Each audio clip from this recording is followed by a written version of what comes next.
আমাদের বাড়িতে আজকে সকাল থেকে স্পেশাল রান্নাবান্না চলছে। মা এখন পায়েস করছে।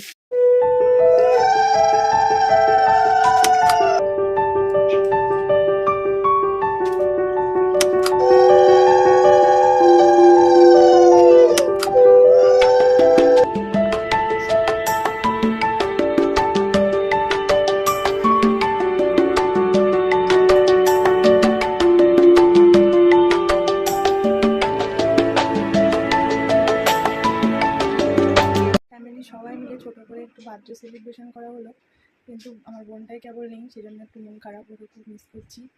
ভালো লাগছে।